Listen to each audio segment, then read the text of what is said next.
Bonjour à toutes et à tous, je suis Laurent Goldstein. Bienvenue sur Humain, le podcast qui nous invite à partager un moment de la vie de personnalités comme vous, comme moi, comme nous.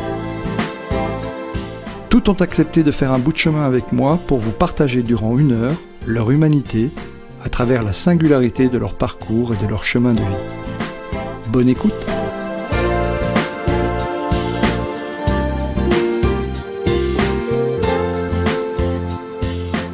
Bonjour Paul. Bonjour. Écoute, je suis ravi de t'accueillir. T'es une des personnalités que je souhaitais avoir sur ce podcast. D'abord, comment vas-tu ? À vrai dire, je suis un peu dans un moment de stress et de tension pour plein de raisons assez différentes. Et puis je finis ce qui est censé être ma dernière année d'études et je trouve que je ne me suis pas laissé assez de temps et de recul pour choisir ce que je vais faire. Donc je vais bien, la santé va bien, tout va bien, mais en réalité j'ai un peu de stress justement en ce moment. Particulièrement lié à la fin d'année ou c'est un stress général ? C'est un stress lié à plein d'événements qui arrivent en même temps, qui n'étaient pas tous prévus, et avec effectivement des deadlines, des croisées des chemins qui arrivent. C'est normal, à 23 ans, de commencer à devoir choisir la profession qu'on va faire, son premier stage, etc. Et un manque de temps pour canaliser tout ça. Alors justement, c'est un petit peu l'objectif. Je t'ai invité, parce que souvent mes auditeurs vont me dire « J'invite un jeune de 23 ans, voilà ». Mais tu as un parcours particulier et j'aimerais que tu te dises en 2 mots, que tu te présentes un petit peu. Voilà, qui es-tu ? Alors, si je dois être rapide, j'ai donc 23 ans, je suis né à Metz, mais je me sens thionvillois, j'habite à Thionville depuis près de 20 ans maintenant. J'ai fait une prépa littéraire, d'abord, qui m'a ensuite amené Caen, Hippocagne à Nancy.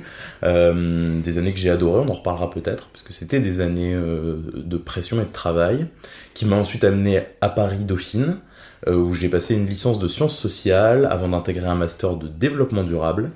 J'ai fait 1 an de pause, 1 an sabbatique, avant d'entamer le master 2 que je suis en train de finir. Donc d'affaires internationales, toujours à Paris Dauphine. Et je suis par ailleurs, depuis 2 ans, un peu plus de 2 ans maintenant, collaborateur parlementaire, attaché parlementaire d'une députée de Moselle. Donc je suis entre la Moselle et Paris en permanence. Mmh. Ouais, alors, ça, c'est la partie, c'est effectivement, c'est une des premières parties, mais tu as toute une démarche aussi, et c'est là-dessus qu'on te connaît aussi, toute une démarche associative. Tu es animateur de l'association Démo et Débat. Tu as d'ailleurs, à ce titre, tu es aussi anime un podcast, ouais. On mettra les liens dans le descriptif de l'épisode pour que les auditeurs puissent te retrouver les liens de l'association. Tu as un parcours pluriel puisque tu as été aussi, moi je t'ai connu, tu étais musicien. Comment on gère tout ça ? On gère pas, toujours. C'est vrai qu'à un moment je l'ai pas géré. Ce que m'a appris justement la prépa, on risque de beaucoup en revenir à là parce que ça a été un moment fondateur. On arrive en prépa, on a 18 ans, on en ressort, on a 20 ans. Mais j'ai l'impression d'être passé en réalité de mes 12 ans à mes 40 ans, en 2 ans. On apprend à être un peu plus méthodique, on apprend à s'organiser, à hiérarchiser aussi. Je suis pas sûr que j'y arrive encore, on en parlera peut-être un peu plus tard. Je suis pas sûr que j'arrive encore à gérer le stress, la pression, etc. Mais voilà, il m'a fallu faire des tris au fur et à mesure. C'est vrai que j'ai eu par exemple une troupe de théâtre au lycée, que j'ai progressivement laissé pour par exemple que l'on finisse par créer cette association Démo et Débat qui dans lequel je suis actif, animateur, etc. Pareil pour les études, etc. Donc gérer mon temps, je pense que m'a appris la prépa, c'est la méthode, être un peu méthodique quand on se lance dans quelque chose.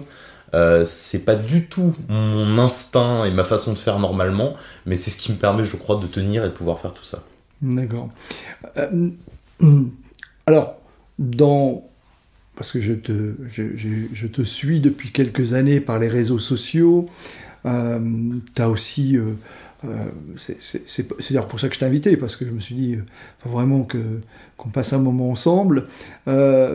Tu as aussi interviewé, alors, à travers des mots et débats, tu as interviewé d'immenses personnalités. Je dis toujours, tu as réussi quand même à 23 ans à avoir Jacques Weber, c'est quand même un monstre sacré. Je notais Laurent Berger, qui est le patron de la CFDT, Vincent Duluc et d'autres, et bien d'autres encore. Comment on fait pour avoir toutes ces personnalités? Parce que voilà, c'est le rêve de tout podcasteur en fait. Je dois avouer que dans l'association, on a certaines personnes qui ont des réseaux. Faut pas se mentir, ça aide. Ouais. Des gens qui travaillent soit dans l'édition, dans le journalisme, etc., qui ont quand même accès à ces gens-là. Et puis sinon, j'ai envie de dire, faut oser. C'est-à-dire que parfois on est très surpris. Alors il y a certaines personnalités que tu as citées, Laurent Berger, Jacques Weber, Caroline Foist, etc., qu'on a eu pendant le premier confinement. Donc là on a eu de la chance, c'est un moment où plus personne ne faisait rien et qu'on soit une star ou un kidam, on était tous cloîtrés à la maison, donc les gens avaient plutôt envie de se retrouver même en visio. Par contre, effectivement, il y a d'autres personnalités, c'est simplement que il faut leur demander. Et puis, si on leur propose quelque chose qui leur plaît, qui leur ressemble, et s'ils voient qu'on a travaillé en face, ça se passe bien. D'accord. Voilà. D'accord. Alors comment, parce que moi j'ai eu aussi 23 ans, il y a longtemps, mais comment on fait pour, à 23 ans, être attaché parlementaire, poursuivre ses études de front, gérer une association, animer un podcast qui fonctionne, continuer sans doute la musique, ça je ne sais pas, et puis tu es un passionné de littérature aussi, tu écris beaucoup toi-même. Comment est-ce qu'on gère son temps? Parce que ça c'est vraiment quelque chose qui est extrêmement... le temps est tout à fait relatif, on le sait, et pour autant il n'est pas forcément le même pour tout le monde, mais comment on peut faire ça? Et la question que l'on me posait dernièrement te concernant, c'est est-ce qu'il dort la nuit, Paul? Oui, il dort la nuit, pas assez. Je bosse plutôt tard le soir, je fais partie de ces gens qui préfèrent grignoter sur le matin pour le sommeil que le soir. Je suis passionné. Quand on est passionné, on a une forme de boulimie de travail qui est presque dangereuse parfois parce qu'on le fait sans compter ses heures justement. Mais j'aime produire un beau résultat qui me satisfait, qui me satisfasse. Et puis, quand on est dans des collectifs, on a aussi une forme de responsabilité. Il y a ce que je fais pour moi, et ça, je suis responsable du rendu. Mais quand j'interviewe quelqu'un au nom d'une association, quand j'écris pour un collectif, là, on représente les autres. Et donc, on se sent investi de quelque chose. Sur la gestion du temps, encore une fois, c'est une question de méthode. Je crois que j'ai une chance, c'est de travailler assez vite, de comprendre assez vite, mais ça c'est que de la méthode et du travail, hein. Je suis pas un génie, etc. Et de pouvoir assez rapidement savoir ce qu'on attend de moi, quel ton adopter et la façon la plus efficace dont je vais pouvoir produire un travail. Dans ton parcours, entre autres, parce que tu as l'humilité forcément de ne pas forcément le mettre en avant, mais en plus de ça tu parles 6 langues, me semble-t-il. Pas du tout. Bon. Ou alors, bon. J'ai été mal informé. Je comptais les langues mortes dans les 6 langues. Ah oui, peut-être, oui, c'est possible. Oui, que j'ai fait un peu de latin. Je comptais le latin, le grec, donc ça faisait 6 pour moi. Et j'en ai découvert une qui est le hongrois. Comment c'est venu ça, le hongrois? Parce que les autres langues, je me suis dit, est-ce que t'as... Non, j'ai dû mettre ça quelque part.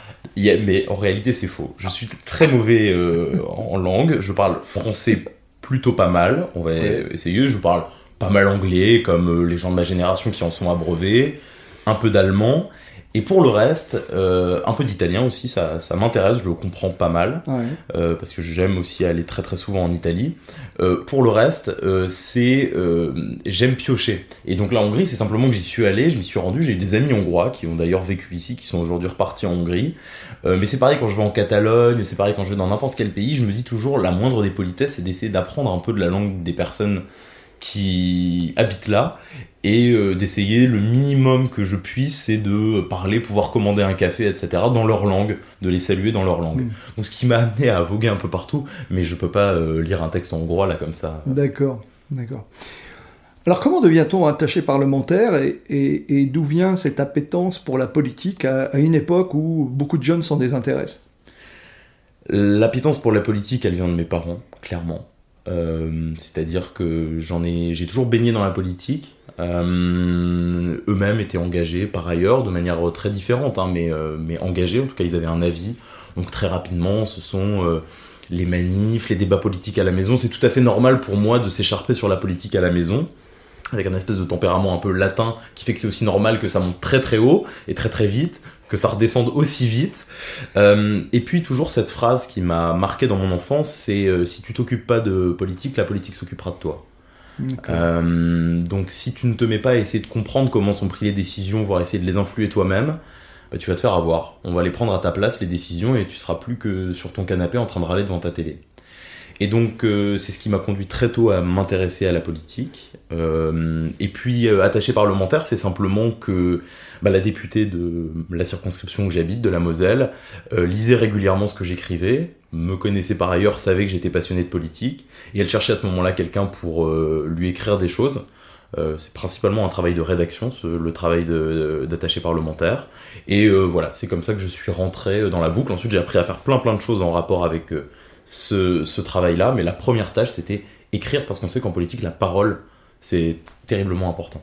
Alors, parle-nous de ce métier d'attaché parlementaire. Peu de nos concitoyens savent ce qu'est le travail de l'attaché parlementaire. Beaucoup peuvent en avoir en plus une image fausse. C'est quoi un attaché parlementaire ? En quoi consiste son travail ? Tu en as dit un mot, mais c'est quoi la vie d'un attaché parlementaire ? C'est deux choses très différentes, et j'ai de la chance parce que je fais partie des rares attachés parlementaires qui connaissent les deux choses, puisque je suis entre Paris et la Moselle, la circonscription.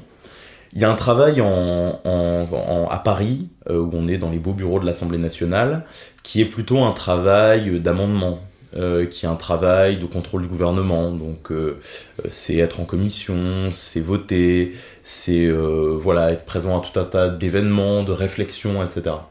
Et puis il y a un travail en circonscription qui est là extrêmement différent, c'est un travail au quotidien. C'est-à-dire, ce sont les entreprises qui ont besoin d'aide. Bon, dans la période qu'on est en train de vivre, par exemple, il y a une quantité d'aides, de dispositifs différents qui se sont mis à apparaître.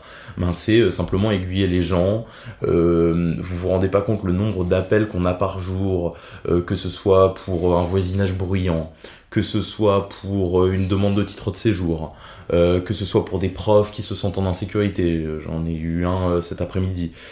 C'est des choses extrêmement différentes. Les députés, on est les rares, si vous remarquez bien, les députés sont les rares élus qui ont un local en centre-ville. Oui. Les sénateurs n'en ont pas, les conseillers régionaux, départementaux, c'est très rare. Le maire est dans sa mairie, mais c'est un bâtiment officiel. Les députés, ils ont une permanence. Donc ils ont une boutique en fait. Et donc généralement, les gens qui souvent ne connaissent pas bien la répartition des compétences viennent voir simplement le député en disant voilà, j'ai ce problème, même si ce problème est de la compétence du préfet, du conseiller régional, du maire. Et donc nous, notre travail, c'est aussi d'aiguiller les gens. Ça, c'est un travail de circonscription. C'est vraiment les deux pieds dans la glaise à apprendre ce qu'est l'administration française, sa complexité parfois, et ce qu'est le quotidien des gens. Et donc voilà, à Paris, c'est un travail plus feutré, plus législatif. Vraiment le député au sens premier du terme. Le vote de la loi, le contrôle du gouvernement, etc.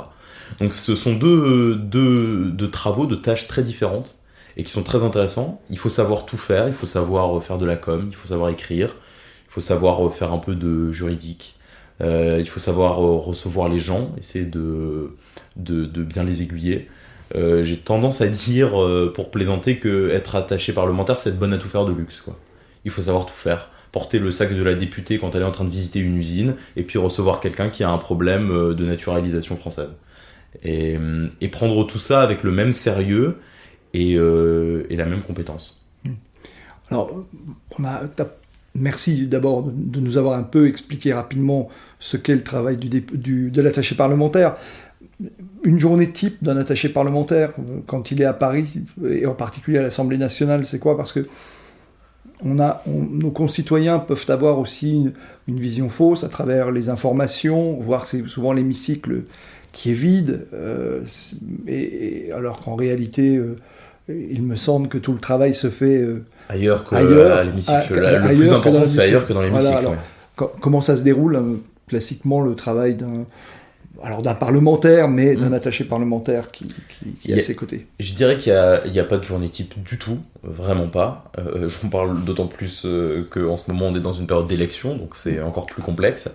Il y a deux choses différentes. Il y a soit on gère son agenda, il y a les rendez-vous qu'a le parlementaire, les rendez-vous qu'on peut avoir nous.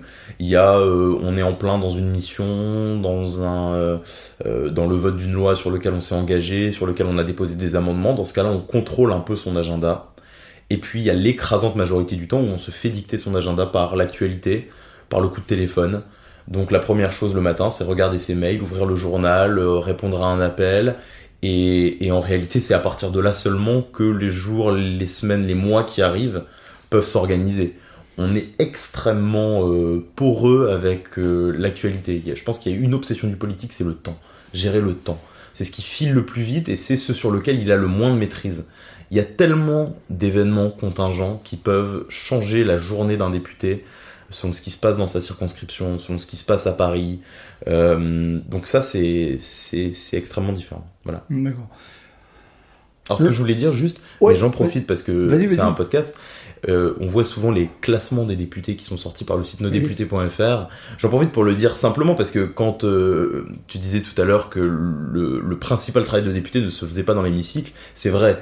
Et le problème de ce genre de comptage, c'est qu'il ne prend pas en compte les rendez-vous avec les cabinets ministériels, les rendez-vous avec les citoyens, les infos qu'on fait remonter, qui sont 80% de l'agenda d'un député.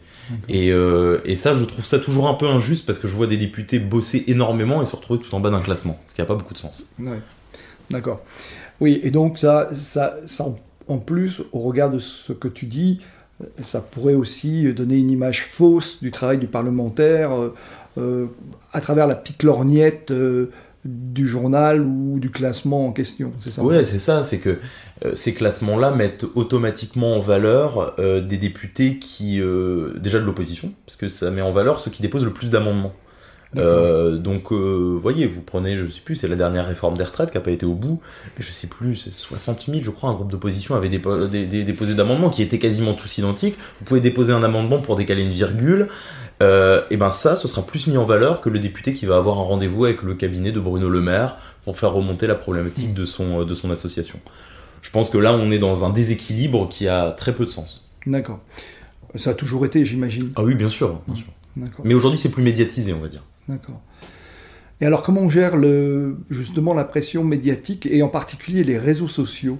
Parce que les réseaux sociaux, c'est une caisse de résonance assez impressionnante. Je ne parle même pas de Twitter, parce que Twitter, là, c'est assez impressionnant, avec des comptes plus ou moins faux, plus ou moins justes, plus ou moins anonymes. Comment, quand on est en charge, finalement, du travail d'un député, d'une députée, comment est-ce qu'on surveille ça? Est-ce qu'on le surveille d'abord ou est-ce qu'on y fait attention? Est-ce qu'il y a une attention particulière? Est-ce que vous avez quelque chose qui centralise un peu tout ce qui remonte sur votre député Je vais me permettre de répondre en deux temps. Bah, bien sûr. Le premier temps, c'est les attaques ou les commentaires qui sont faits sur la députée pour laquelle je travaille, et l'autre sur moi. Parce qu'il se trouve que par ailleurs, du fait de mes engagements, du fait de ma présence, j'ai aussi une image médiatique qui sur les réseaux, enfin médiatique entre guillemets pour quelques personnes, mais en tout cas sur les réseaux sociaux qui vient jusqu'à moi. Celle de la députée, c'est marrant parce que la question s'est posée très récemment. On a eu sur notre page à propos des masques, enfin bref, des tests dans les écoles notamment, on a eu une attaque coordonnée de plusieurs militants, donc qui s'appelle les Vivi, qui est un groupe qui est né en Italie, qui sont contre ce qu'ils appellent la dictature sanitaire et qui arrivent, mais alors c'est 1500, 2000 qui arrivent d'un coup et qui viennent commenter tous le même commentaire, insultant, dégradant, etc. C'est assez impressionnant. Alors c'était pas moi qui ai été visé directement, c'est la personne pour laquelle je travaille, mais indirectement quand même on est l'équipe qui est derrière cette personne, on prend les décisions ensemble sur beaucoup de choses. C'est assez impressionnant. C'est tellement irrationnel que c'en est presque désespérant. À ça il y a deux réponses. Il y a évidemment le fait d'abord de relativiser. C'est une minorité très active, mais ça reste une minorité quand même. Et il y a une réponse judiciaire. Et ça, je pense qu'on n'en parle jamais assez, mais ce qu'a fait la députée en question pour laquelle je travaille, c'est de porter plainte pour harcèlement, parce que justement il y a une loi que ces députés avaient votée récemment qui protège contre le harcèlement en ligne, et ça je crois que c'est super important de le dire, notamment pour les jeunes. La loi vous protège. Donc il faut porter plainte, il faut retrouver ces gens-là. Voilà, il y a des adresses IP aujourd'hui, l'anonymat sur internet est tout relatif, le pseudonymat existe, mais l'anonymat, le vrai pour la police, est quand même de plus en plus difficile. Donc voilà, il y a une réponse juridique et puis il y a une réponse ensuite politique qui est de se dire que ça reste une minorité. Quand c'est pour soi, moi je relativise, je sais l'image, je pense que la députée pour laquelle je travaille sait aussi l'image qu'elle a, et du coup elle apprend à le relativiser. Je sais l'image que j'ai, et généralement quand ce sont des personnes que je considère comme extérieures à ma vie, qui ne me connaissent pas vraiment, ça ne m'affecte pas plus que ça. Oui, parce que tu as des forts engagements, écologiques. Je sais que par ailleurs, alors je ne sais pas si c'est toujours d'actualité, tu es président du comité écologique de Thionville. Oui, du comité de transition écologique de Thionville, tout à fait. Voilà. C'est très récent d'ailleurs. Oui, donc une corde de plus. Une corde de plus, d'accord. Oui, tout à fait. Et en quoi ça consiste alors ? Alors ça, c'est un comité qu'a créé la ville, qui est un comité indépendant, constitué donc pour le moment d'une vingtaine de membres fondateurs. On va s'élargir ensuite à la population thionvilloise, et ça a vocation, alors ça vient vraiment de naître, hein, on n'a pas encore même démarré à travailler sur un premier sujet, mais à réfléchir sur des grands sujets de transition écologique pour la ville. Donc que ce soit, donc le maire peut nous demander de réfléchir sur la 5G, etc., etc. Les citoyens peuvent, et puis nous-mêmes on peut s'autosaisir un peu sur à l'image du Conseil économique, social et environnemental par exemple, de se dire la mobilité, les déchets, le développement économique du territoire. On s'empare de ce sujet et on fait des préconisations qui ont vocation à être présentées ensuite en conseil municipal, et pourquoi pas à inspirer quelques propositions de la mairie. D'accord. Comment tu arrives à gérer ton équilibre vie personnelle et vie professionnelle ? Il faudrait demander à la personne qui partage ma vie. C'est marrant, quand je lui ai dit que j'allais à un entretien dans lequel on allait notamment parler de la gestion de la pression, elle m'a dit une phrase intéressante, elle m'a dit « Je sais pas si tu gères bien la pression, mais tu la surmontes ». Et ça m'a fait réfléchir. Je pense que ma force, c'est que je m'engouffre dans la pression, je l'assume, j'essaie pas de la minimiser, j'essaie pas de me mettre des œillères en me disant demain on verra ça, etc., etc. Je sais quand je suis dans le rush, comme on dit, je sais quand je suis tendu, j'accepte mon stress, ce qui fait que je suis peut-être un peu plus vivable pour mon entourage que tous ces gens qui disent mais non je suis pas stressé, mais enfin, et qui font vivre une vie d'enfer. J'essaie de me ménager de plus en plus quand même des moments pour ma vie privée. Il y a des temps sacrés quand même, le week-end par exemple, ce sont des temps sacrés. Et puis je fais pas assez de sport, non. Il y a des choses que j'ai dû arrêter, mais non, j'essaie quand même de laisser de plus en plus de temps. Ça, c'est vraiment ma résolution du mois de mai, je sais pas si ça existe, de l'été qui vient, c'est de me laisser plus de temps pour mes proches, pour moi, etc. Parce que c'est pas assez le cas. D'accord. Et en même temps, quand on fait campagne, c'est souvent le week-end qu'on travaille, malgré tout. Oui, c'est vrai. C'est vrai. Alors, il se trouve qu'il y a pour une résolution... Oui, c'est, bien sûr. Moi, je suis pas tout à fait sur les campagnes qui arrivent, ou alors en tant que bénévole, donc ça me laisse l'occasion d'arrêter. Ensuite, j'ai la chance aussi d'avoir une employeur, en l'occurrence, qui est extrêmement respectueuse du cadre de travail, du moment où commence le travail, où s'arrête le travail, de pas nous déranger. J'imagine que ça existe chez certains députés, mais il y a une image du député qui appelle à 1h du matin pour une urgence, etc. C'est absolument pas ça, au contraire. Il y a un temps pour tout, il y a un temps pour le travail, un temps pour la vie privée. Parfois, c'est même nous, l'équipe, qui faisons un excès de zèle sur nos temps de travail, etc. Mais ça, je crois que trouver le bon employeur, et c'est pas la chance de tout le monde, et on n'a pas toujours le choix, mais trouver un bon employeur qui sait respecter les temps de vie et les temps de travail, c'est important. Et donc ensuite, tout ce qu'on se rajoute, c'est nous-mêmes qui en sommes responsables. Donc si on décide à un moment de désactiver, on désactive, mais c'est nous-mêmes les chefs de notre propre vie. Bon, j'aime beaucoup ce que tu dis, tu t'en doutes. Pour autant, je suis surpris, et agréablement surpris de ce que tu me dis, non pas par rapport à ton employeur, mais par rapport à une tendance actuelle. Moi, je navigue beaucoup dans les entreprises, je connais un petit peu ce milieu politique, même si je l'ai fréquenté maintenant il y a 25-30 ans, voilà. Et j'ai toujours eu j'entends le discours inverse en fait. Beaucoup de pression, beaucoup de tension, j'apprécie énormément d'entendre le fait que est-ce que c'est lié, selon toi, et là je ne vais pas faire de politique, au changement complet de paysage parlementaire qui est arrivé en 2017 avec toute une nouvelle génération de parlementaires, ou est-ce que... Alors pour parler de mon employeuse, de la députée pour laquelle je travaille, il se trouve qu'effectivement elle avait un métier avant, elle n'a pas seulement vécu de la politique, il se trouve que par ailleurs elle a un diplôme de coach, donc c'est quelqu'un qui connaît un peu, peut-être qui est un peu plus sensibilisé que d'autres à ce qu'est les ressources humaines, ce qui est la qualité d'avoir une équipe peut-être sur laquelle on appuie moins comme des citrons, mais qui du coup a un meilleur rendement, paradoxalement.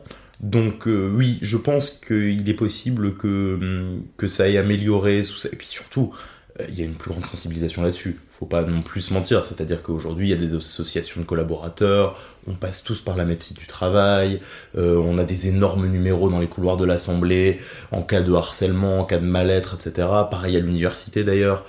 C'est qu'aujourd'hui quand même, sur le mal-être au travail, sur tout ça, la sensibilisation du public s'est grandement améliorée, ce qui fait que c'est...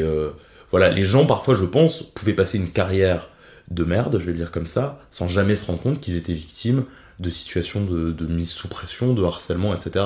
Aujourd'hui, c'est plus difficile de passer entre les gouttes. D'accord. D'un point de vue parlementaire, est-ce qu'il y a... tu n'es pas obligé de me répondre, hein, parce que c'était pas du tout prévu au programme. D'un point de vue parlementaire, est-ce qu'il y a quelque chose justement sur tout ce qui est sexisme ordinaire, est-ce qu'encore la législation va évoluer? Tu parlais de santé mieux-être au travail. La RSE est très tendancielle dans les organisations. Est-ce que quelque chose va encore arriver d'un point de vue législatif à ce niveau-là?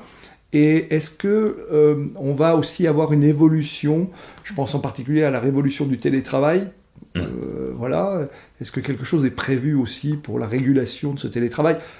De mémoire, il me semble que du temps du gouvernement précédent, il y avait eu quelque chose qui avait été mis en place. Mais je pense que la pandémie de 2020-2021 a bouleversé pas mal de choses. Est-ce que quelque chose va arriver? Parce qu'on a beaucoup d'interrogations maintenant dans les organisations dans lesquelles je travaille, de personnes qui se rendent compte des difficultés psychologiques maintenant des télétravailleurs, de la pression qui est augmentée. Est-ce que quelque chose va arriver ou pas d'ailleurs? Et encore une fois, tu n'es pas obligé de me répondre. Réponds-moi sans toi libre. Hein, bien sûr. Je vais répondre sur ce que je sais. Sur le sexisme, alors on va prendre généralement l'égalité entre les femmes et les hommes. Racisme, homophobie, sexisme ordinaire. Oui, alors moi j'étais sur le cas de l'égalité femmes-hommes. Il y a eu des choses qui ont été faites. Il y a eu le Grenelle des violences conjugales, etc., etc. Il y a eu beaucoup de choses faites. Là, l'angle dans les mois qui vont arriver, ça va être l'égalité économique.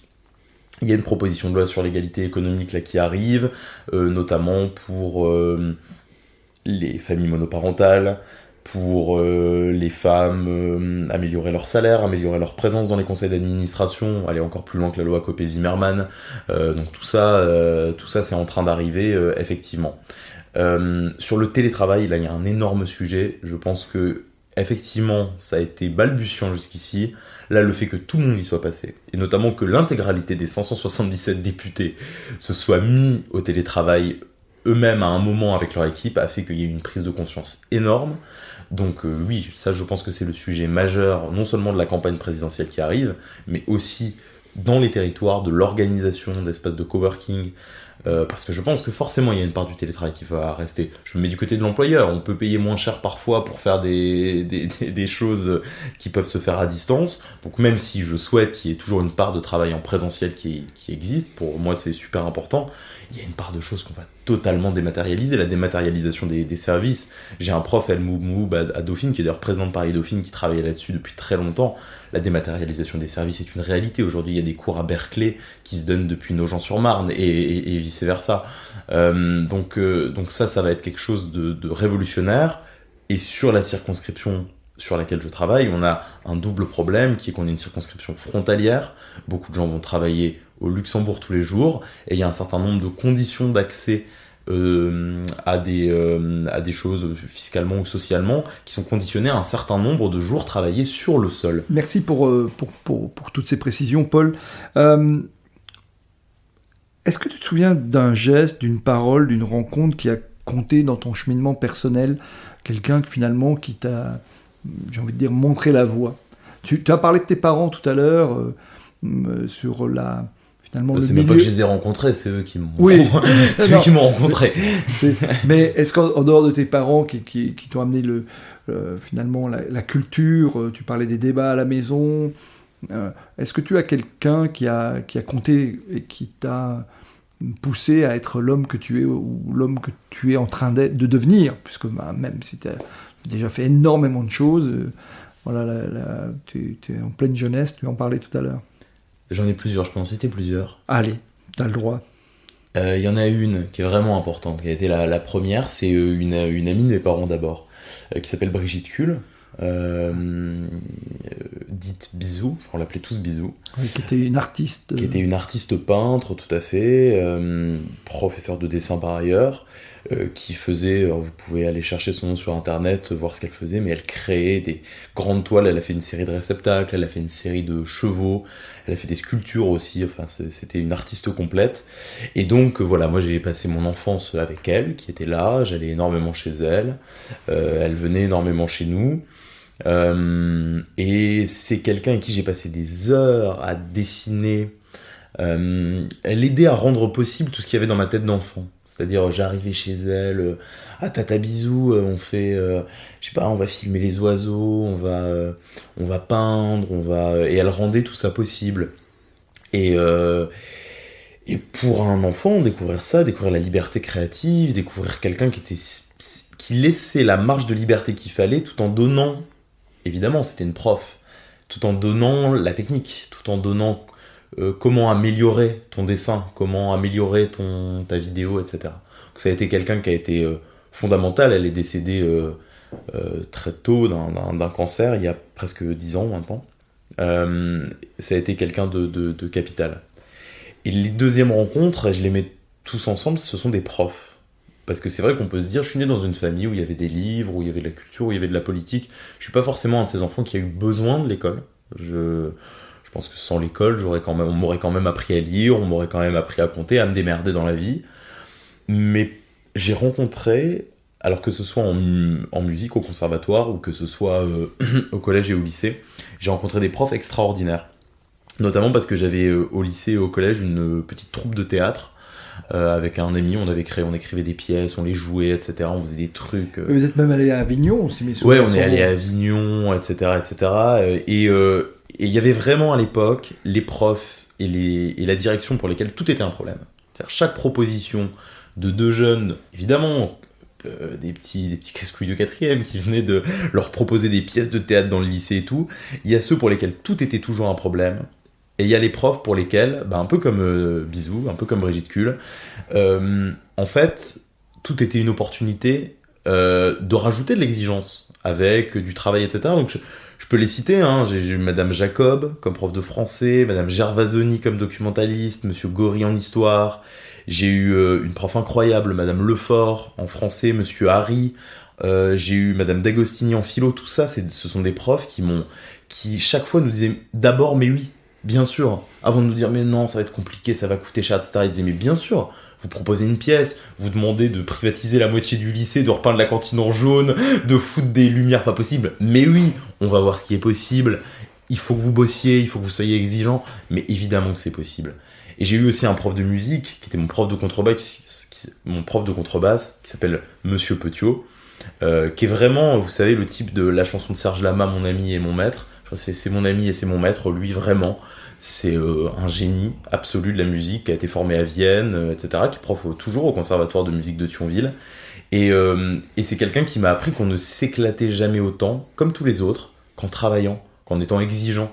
Et qu'il fallait marier sa liberté créative d'enfant, son envie de partir dans toutes les directions, avec une exigence, une méthodologie, et que même si c'était très emmerdant au départ, en réalité, à la fin, ça donnait quelque chose d'encore plus pro et d'encore plus beau que ce qu'on voulait faire au départ. Donc ça, ces rencontres-là, tous ceux qui m'ont appris que sois plus exigeant avec toi-même, sois plus méthodologique, mais par contre, ton idée au départ, elle est bonne. C'est pas mal. Ne restreins pas ta liberté créative, mais essaie de le faire le mieux possible. Tous ces gens qui m'ont appris ça, de mes parents à Brigitte Kuhl, de mes profs à ce prof de musique, ils ont été incroyables. Alors, on a l'impression que t'as été béni par toutes ces rencontres-là, même si je sais que tu es très laïque, toutes ces rencontres... Mais laïque ne veut pas dire athée. Oui, non, mais j'ai pas de souci avec ça, mais t'as été... voilà, mais est-ce que c'est pas... J'aurais envie de dire, est-ce que c'est pas finalement toi qui déclenchais ça ? Parce que je vais développer... j'ai appris une anecdote sur toi il y a quelques années qui disait en fait Paul il pourrait être largement premier de la classe mais il se débrouille toujours pour être deuxième ou troisième parce que premier c'est vraiment ennuyeux. et donc en fait au-delà de ça est-ce que finalement le fait que tu t'intéresses ou à la matière ou finalement à demander l'avis ou que tu sois créatif, que tu aimes étudier, que tu aimes apprendre, est-ce que finalement c'est pas ce qui a facilité la relation avec le corps enseignant ? Je sais pas si je l'ai facilité parce qu'on était des emmerdeurs quand même. On était typiques les bons élèves, mais qui du coup s'ennuyaient un peu et qui essayaient de mettre... J'ai toujours été au fond de la classe, alors que dans les notes, j'étais plutôt un bon élève dans la plupart des matières, celles qui m'intéressaient, comme toujours. Je ne fais bien que ce qui m'intéresse. Oui, peut-être. En tout cas, c'est un échange dans les deux sens. Je crois qu'il faut effectivement déjà avoir une envie pour que des gens s'agrègent à ça. Mais quand même, je suis pas sûr que... Je pense qu'il y a plein de gamins, et j'en ai rencontré ensuite des amis, qu'on n'a jamais regardé avec cette attention. J'ai eu la chance d'être peut-être dans la bonne école, que mes parents aient des amis qui étaient eux-mêmes incroyables, mais que mes amis, d'ailleurs, mes amis de maternelle, je les ai encore tous gardés quasiment, on se voit très régulièrement, je travaille avec eux, etc. D'avoir des gens de qualité qui vous regardent avec estime et qui vous poussent à aller toujours plus loin, c'est quand même une sacrée chance. Je peux pas mettre ça sur autre chose que de la chance. Ouais. En fait, ce que tu es en train de me dire, c'est que pour avoir un parcours tel que le tien, je reviendrai là-dessus tout à l'heure, pour avoir un parcours tel que le tien, il faut aussi être bien entouré et que finalement on apprend bien lorsqu'on nous fait confiance ou lorsque on ne brime pas ou on ne bride pas la passion et que c'est un peu ça ton message. Ouais, vraiment j'ai un mot, c'est l'exigence. L'exigence, c'est le travail avec la passion. C'est franchement, pourquoi faire un truc à moitié fait ? Moi, ça m'arrive de faire des choses à moitié. La vaisselle, je la fais à moitié. Ranger ma chambre, je le fais à moitié. Mais parce que ça me passionne pas. Mais écrire un texte, faire une pièce de théâtre, réussir mes amitiés, réussir ma vie amoureuse, j'essaie quand même de me dire, mais ça faisons-le totalement. Soyons exigeants avec nous-mêmes. Et donc ouais, ça fait partie de s'entourer de gens qui ont un regard honnête sur nous-mêmes, qui de temps en temps nous disent aussi quand on déconne, par exemple. Ok. Alors comment tu gères ton énergie ? Parce que on sait que sans énergie on peut rien faire. Tu vis non pas à 110 mais à 150%. Comment tu gères ton énergie ? Comment tu fais pour toujours ? Parce que là, je pense que c'est vraiment une question qui nous intéresse tous. Comment tu fais pour être à la fois étudiant, attaché parlementaire, écrivain, animateur de podcast, musicien, président d'association ? Comment tu fais pour gérer cette énergie et vivre en plus passionnément ta vie personnelle ? C'est pas aussi simple que ce que tu décris, mais... en tous les cas, l'énergie... oui, l'énergie, je l'ai pas. Quand on a, ça fonctionne. Si tu n'en as pas, ça ne fonctionne pas. C'est très bête. Déjà, j'ai un sommeil de qualité. Rien ne m'empêche de dormir profondément. Mais pas une attaque, pas quelque chose qui m'arriverait. Soit je dors pas, soit je dors. Mais quand je dors profondément. Alors ça a l'air très bête. Peut-être pas la réponse que t'attendais. Si. Mais avoir... ouais, c'est ça. Avoir dormi profondément et ne pas s'être réveillé toutes les heures parce qu'il y a quelque chose qui nous stresse, etc. Ça, j'arrive totalement à être imperméable à ça. Et pour le reste, c'est... je pense que quand on est passionné, on a quand même une énergie, ce truc en plus. De prendre la voiture, de sortir de chez soi, d'aller rencontrer des gens qu'on aime. Alors, des moments, il faut des coupures. Moi, j'aime les vacances, j'aime ne rien faire sur une plage. Je suis vraiment un fainéant contrarié. Hein. Si je me laissais aller, en réalité, je ferais pas grand-chose. Et j'adore me poser sur la plage en train de vraiment rien faire d'autre que d'aller de la mer à la plage et de la plage à la mer. Mais justement parce que j'ai quelque chose en moi qu'il faut que je réalise. Il n'y a pas de temps à perdre. Voilà. Cette énergie, elle va nous amener à un état émotionnel élevé. Tu le dis, toi, tu définis ça comme étant de la passion. Cet état émotionnel élevé, on arrive à le tenir à partir du moment où on a des résultats et en tous les cas, voilà, on a des satisfactions. Est-ce qu'il t'arrive d'avoir des insatisfactions ? Oui. Au-delà des aspects finalement de ta vie associative ou politique, bien sûr, on sait que on gagne, on perd, c'est jamais simple. Mais est-ce qu'il t'arrive d'avoir des insatisfactions ? Et la question qui va venir avec, c'est comment tu les gères ? Alors, il m'arrive d'avoir des insatisfactions, mais même tout le temps. Je suis très rarement satisfait de ce que je fais. Je vois toujours ce qui ne va pas, je vois toujours le détail où j'aurais dû porter plus d'attention. Ça, c'est l'exigence. Oui. Mais l'exigence, une fois que le travail est fait, c'est un peu du regret. J'ai beaucoup trop encore de regrets. J'aurais dû faire ça, j'aurais dû être comme ça. Même sur des choses sur lesquelles j'ai plus aucune prise d'ailleurs. Mais ça, je pense que c'est le propre de beaucoup de gens. Donc oui, être insatisfait, ça m'arrive énormément. Peut-être d'avoir toujours un projet après, ça permet de me dire d'apprendre. Le jour où je serai très malheureux, c'est le jour où je me dirai bon allez là j'arrête, ce sera mon dernier projet. Et je passerai ma vie à me dire ce dernier projet, il n'était pas assez ceci, il n'était pas assez cela. Je me dis que tout est finalement, tout tourne vers, je sais pas, c'est Rousseau qui disait que l'une des caractéristiques de l'être humain c'est d'être perfectible. Tout tourne vers le fait qu'on fasse les choses le plus parfaitement possible et de toujours s'améliorer. Donc il faut se regarder avec sévérité, pas toujours, si on le fait trop ça devient aussi problématique, je pense que tu le sais, mais aussi savoir se regarder avec exigence. D'accord. Alors, il y a un volet qu'on n'a pas beaucoup abordé, c'est ta passion pour la littérature. Tu as fait des études de lettres, tu en parlais tout à l'heure en avant-propos. Tu lis beaucoup, et quel type d'ouvrage tu lis ? Et si tu avais un seul livre à nous conseiller, ça fait partie de l'épisode, c'est toujours la question que je pose à la fin, le livre que tu nous conseillerais, mais de manière générale, avant ça, qu'est-ce que tu lis ? Est-ce que tu lis des nouvelles, des romans ? Voilà. Je lis beaucoup. La lecture, c'est un bon thermomètre de mon état. C'est-à-dire, je sens quand je suis trop stressé, que j'ai du mal à me fixer sur les choses, à porter de l'attention aux choses, parce que j'arrive pas à lire. C'est le premier truc qui me fait me dire, ah, là, t'es en train de te surcharger. Si t'arrives pas à te poser 1 heure tous les jours, ou au moins tous les 2 jours, dans ton lit, devant un bouquin, parce que t'es sur ton portable, parce que, etc., là, tu commences à t'alerter, t'as un warning qui se met en place, et tu changes 2-3 trucs. Mais ensuite je lis de tout, lire de tout, ça veut j'aime beaucoup les romans quand même, j'aime beaucoup les grands romans, j'aime beaucoup le style, je porte une grande attention à l'écriture. La rencontre avec Flaubert, c'était incroyable, avec Céline, etc. Donc j'aime beaucoup tous ces auteurs, je lis moins de nouvelles, je lis beaucoup de BD aussi, j'aime beaucoup les dessinateurs, et puis de la poésie. Dans les choses la poésie d'Aragon, d'Apollinaire, de Baudelaire énormément, de Victor Hugo, ça c'est des choses, j'en apprends par cœur en fait. J'ai un carnet dans lequel j'ai de la poésie, et puis j'en apprends assez régulièrement, ça fait fonctionner la mémoire, et puis quand on apprend par cœur une poésie, au bout d'un moment, on la comprend mieux. On comprend mieux sa musique, sa musique intérieure, parce que les mots deviennent presque automatiques. C'est un truc qui rend totalement fou, mais dont on comprend la richesse. Et alors, si j'avais un livre à conseiller, alors moi, c'est assez particulier. Le livre. C'est un livre en plusieurs tomes, j'ai un peu triché. Ça fait 2 fois que tu triches, hein. C'est vrai, ouais. C'est vrai. Mais c'est pas très original.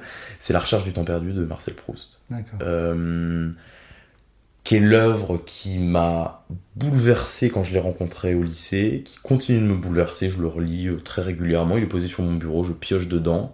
C'est une œuvre dont je sais qu'elle est décriée, qu'elle est moquée, les phrases trop longues, etc., qu'elle est intimidante. Ça, je l'entends, parce que oui, c'est énorme, parce que c'est Marcel Proust qu'on a érigé en mythe.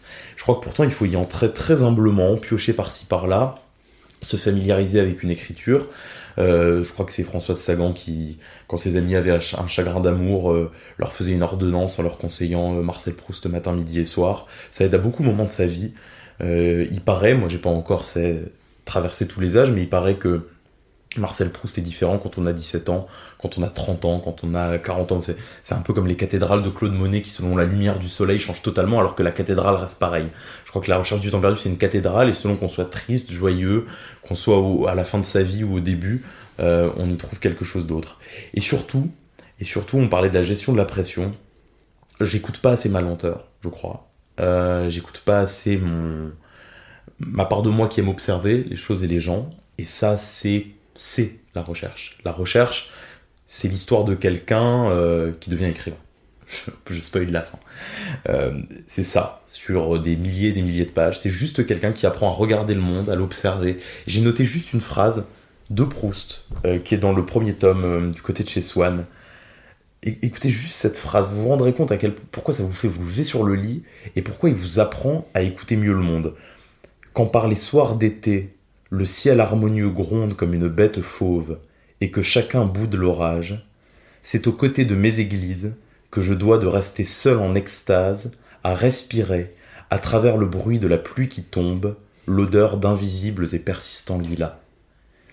C'est beau. Il m'est arrivé de me poser en été, et les soirs d'été où il fait très chaud, il a plu, il y a eu l'orage, il y a une espèce d'odeur très particulière en été quand il pleut, et de sentir les invisibles et persistants lilas. Voilà, c'est juste des attentions à des odeurs, à des choses très précises, la Madeleine de Proust que tout le monde connaît. Ça apprend ça, Proust. Pose-toi, regarde. Et maintenant, ça m'arrive de m'asseoir en terrasse, n'importe où à Paris ou à Thionville, de me poser, de regarder les gens. Ils sont ridicules, drôles, intelligents, ils sont beaux, il y a des visages différents. De me pencher sur le petit papier qui dépasse, l'odeur qui s'échappe de cette dame, la tête du chien. Voilà, apprendre à observer le monde, ça c'est ce que m'a appris Proust, c'est la meilleure chose que je puisse souhaiter à tout le monde. C'est une bonne nouvelle si vous l'avez jamais lu. Il vous reste à le découvrir. Comment on y entre justement dans la recherche du temps perdu? Tu disais il faut y aller avec humilité, etc. Quel conseil tu donnerais? Alors, j'avais une question. J'ai sans doute un élément de réponse. Tu lis maintenant sur tablette ou tu gardes ce... Non, moi je garde le livre. Le livre papier. J'ai du mal. Sur tablette, je lis les journaux, je lis sur les réseaux sociaux. Mais non, pour les livres, en fait, moi j'aime bien, je corne les livres. Mes livres sont invendables. Voilà, je les stabilote, etc. Donc, non, j'ai besoin d'avoir le papier, de retrouver la feuille, etc. D'accord. Tu vois, même là, j'ai un carnet devant moi. Ouais. Et donc, rentrer dans la recherche du temps perdu, quel conseil donnerais-tu à quelqu'un qui aimerait suivre ce chemin, peut-être quelqu'un qui aimerait aussi avoir ce côté contemplatif, quel conseil donnerais-tu pour y aller, rentrer, peut-être quelqu'un qui ne l'aurait jamais lu, par exemple? Il faut se donner un peu le temps. Déjà, il ne faut pas avoir peur d'échouer. J'ai connu, je crois que ma sœur a dû le commencer 7 fois avant de réussir à le lire ensuite d'une traite. Pas paradoxalement, mais chaque fois elle butait à la 100e page. Il faut pas avoir peur, c'est pas intimidant. Faut commencer par les livres en petits volumes. Et puis se donner du temps. Je crois que c'est important. Moi, je l'avais commencé en été quand on a un peu plus de temps, qu'on a la tête dégagée, qu'on peut lire par plage d'1h30, 2 heures, parce que sinon on avance. Si on avance par 10 pages, on perd espoir. Alors que si on avance par tranche de 90, 100 pages, ça devient on entre dans l'aventure, parce qu'il y a une aventure à l'intérieur de tout ça. Donc je conseille aux gens de prendre leur temps, puis de se laisser aller aux premières pages, où le narrateur décrit, longtemps je me suis couché de bonne heure, où le narrateur décrit cette espèce de sentiment très bizarre quand on ne sait pas si on est en train de s'endormir ou si on est en train de se réveiller. Il y a un sentiment un peu pareil, très tôt le matin ou très tard le soir, quand on s'endort et quand on se réveille, où on est dans une espèce d'entre-deux, où on délire un peu. C'est un truc assez étrange, très très difficile à décrire, et Proust commence par ça. Voilà, imaginez, longtemps je me suis couché de bonne heure, vous êtes là, vous délirez un peu, vous savez pas si c'est le matin ou si c'est le soir, vous savez pas si vous allez plonger dans le sommeil ou si vous allez arriver dans votre journée, tout est encore un peu flou et c'est ça qui décrit. Et si ça déjà ça vous plaît, si vous passez ça, alors ensuite vous entrez dans l'aventure, puis vous pouvez faire des pauses, puis c'est l'œuvre d'une vie, et puis aussi j'imagine qu'on peut passer sa vie sans lire Proust, et puis c'est pas si grave. D'accord, merci beaucoup. J'avais encore une question, j'en aurais 10, encore 15, 30, maintenant le temps avance. Revenons à ton métier actuel. Est-ce qu'il y a... Quel est le cursus? Quelqu'un qui voudrait faire ce métier d'attaché parlementaire, finalement, est-ce qu'il y a un cursus? Est-ce qu'il y a une formation? Est-ce qu'il y a une école? Je sais qu'on est sur une grande réforme de l'ENA, mais ça c'est pour autre chose, c'est pour les hauts fonctionnaires. Est-ce qu'il y a quelque chose de particulier ou est-ce pour être attaché parlementaire? Oui. Est-ce qu'il y a un cursus, une formation? Non, bon, alors évidemment, hein, il y a une grande majorité d'entre eux, notamment à Paris, qui sortent de Sciences Po, qui sortent effectivement des grandes écoles. Non, ensuite, je pense pas, parce que ça dépend. Il y a par exemple des députés qui sont dans des commissions très spécialisées et qui cherchent des spécialistes. La commission des lois, ils cherchent des juristes, la commission des affaires étrangères, des gens des spécialisés en diplomatie, etc. Pour les finances, pareil. Donc on peut aussi y entrer par sa spécialité. Et puis sinon, c'est généraliste, savoir écrire. Puis parfois aussi, effectivement, y aller un peu à l'instinct, au talent, comme quand inviter des gens connus, quoi. C'est envoyer un mail, tenter, montrer qu'on sait écrire, qu'on peut être utile sur plein de choses, et puis c'est parti. Je sais plus qui me disait, le nom, tu l'as déjà quand tu veux inviter quelqu'un de très connu. Tu sais que déjà, tu as le nom. C'est ça. Donc le oui, c'est qu'un bonus. Oui, voilà, le oui, c'est qu'un bonus. C'est quoi tes projets maintenant? Tu dis que tu réfléchis à ton avenir professionnel. Tu as 23, 24 ans, 24 ans bientôt, je crois que c'est en été. C'est quoi tes projets? Parce que quand on a 24 ans, on a déjà fait tout ça. Est-ce qu'on a des projets ou est-ce qu'on a encore une multitude de choses? Ou est-ce qu'on a une ambition? Est-ce que c'est une ambition politique ou une ambition littéraire? Puisque finalement, tu es bon dans tous les domaines, y compris musical, voire d'animateur.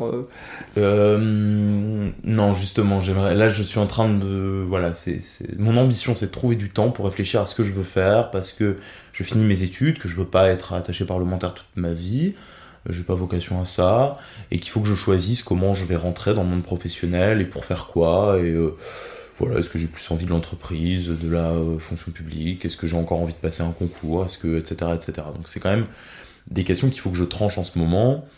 J'aimerais bien écrire, oui, ça je vais juste répondre, finir par ça. J'ai une ambition d'écriture, j'aimerais bien trouver le temps. Mais le truc, c'est que je me compare trop. Ça c'est problématique quand on lit des grands auteurs toute la journée, etc. Je pense qu'il faut faire abstraction de tout ça pour bien écrire. Il faut avoir à la fois beaucoup lu pour bien écrire, mais en même temps savoir tout oublier pour écrire, commencer à remplir. Donc peut-être que oui, je mettrai le temps, mais ça j'aimerais bien. Mais pas en faire mon métier, hein. J'aimerais avoir un vrai métier entre guillemets. C'est un vrai métier écrivain, mais avoir un métier, travailler dans l'entreprise, je m'intéresse à plein de choses. Notamment on a parlé de la RSE, c'est un domaine qui m'intéresse, mais par ailleurs écrire, ouais. Au moins pour moi, bien, et puis peut-être pour d'autres. D'accord. Merci beaucoup Paul d'être venu. Ma dernière question est, qui me recommanderais-tu d'inviter pour un prochain épisode? Qui pourrait prendre ta place? J'ai choisi 2 femmes. J'ai choisi Madame Lefort, dont je parlais tout à l'heure. Encore une fois, je triche, ouais, c'est comme ça. Mais j'ai choisi une personne et une personnalité un peu plus connue. Okay. En me disant comme ça permet d'avoir 2 personnes différentes. Madame Lefort, donc, qui est ma professeure de français de lycée, de français et de langues anciennes, qui est une personne absolument incroyable, vraiment un peu le profil des cathos de gauche, quoi. Bénévole dans sa petite ville, qui est à peu près partout, hein, dans toutes les assos. Elle est même élue, je crois, dans la mairie, et surtout qui est une femme qui, pendant 40 ans, dans le lycée où j'ai été à Thionville, a transmis à des générations de lycéens, et elle c'est une star là-bas. Même si maintenant elle est à la retraite, c'était une star qui a transmis la passion de la langue, la passion du grec, du latin, qui sont des choses, c'est comme Proust, hein, on se dit waouh la vache, ça va être chiant, qui l'a rendu incroyable, qui a tout fait pour faire se bouger les gens, etc. C'est vraiment une passeuse, quelqu'un qui a tout donné, toute son énergie pour passer les passions de sa vie, et qui continue encore aujourd'hui après sa retraite, etc. Je pense donner 20 heures sur 24 bénévoles, enfin voilà, ça va du conseil de fabrique au conseil municipal, quoi. Donc c'est quelqu'un d'incroyable. D'accord. L'invitation est lancée. Voilà, Marianne Lefort. Et la deuxième personne, c'est Coco. Coco, elle est dessinatrice à Charlie Hebdo depuis avant les attentats. Et elle a publié un livre qui s'appelle Dessiner encore, très récemment, là, qui est sorti il y a quelques semaines, qui raconte le processus notamment psychologique qu'elle a suivi après les attentats. Il se trouve que Coco fumait une clope, qui venait de quitter la rédaction de Charlie Hebdo le 7 janvier 2015, fumait une clope tranquillement devant le bureau, quand les frères Kouachi sont arrivés. Elle allait chercher, sa gamine à la crèche, et lui ont mis une balle pour qu'elle tape le code d'ouverture de la porte. C'est elle qui a tapé le code qui a permis aux frères Kouachi d'entrer dans la rédaction de Charlie Hebdo et de tuer tout le monde. Vous imaginez ce qui peut se passer dans la tête de quelqu'un dont ce sont ses amis qui menacent de tuer sa fille, de la tuer elle, de lui faire taper le code qui va... on connaît hélas l'histoire. Et donc ça a donné un long parcours, effectivement psychologique, mais aussi créatif, elle, pour se retrouver son dessin, retrouver sa soif de liberté. C'est quelqu'un d'extrêmement courageux qui dessine encore dans Charlie Hebdo, qui vit sous protection policière, parce qu'en France, se battre pour la liberté d'expression peut valoir de vivre encore sous protection policière. Son livre s'appelle Dessiner encore. Elle est toute jeune, elle doit avoir 35-40 ans, mais c'est une femme incroyable. On mettra les liens naturellement dans le descriptif du podcast. Merci beaucoup Paul, j'ai passé un excellent moment avec toi, au plaisir de te revoir, de te retrouver. Bonne campagne électorale, même si tu nous as dit que tu n'allais pas forcément faire campagne, et puis au plaisir de te revoir dans quelques épisodes pour faire le point de tes projets. Merci beaucoup, à très bientôt. Merci. Au revoir Paul.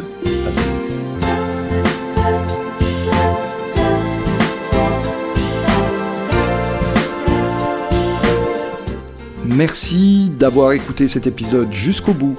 Si ce podcast vous a plu, n'hésitez pas à en parler autour de vous et à le partager. Pensez aussi à nous soutenir en mettant une note, un commentaire et à vous abonner sur votre plateforme de podcast préférée. Vous trouverez les liens liés à cet épisode dans la description. À la semaine prochaine pour une nouvelle rencontre.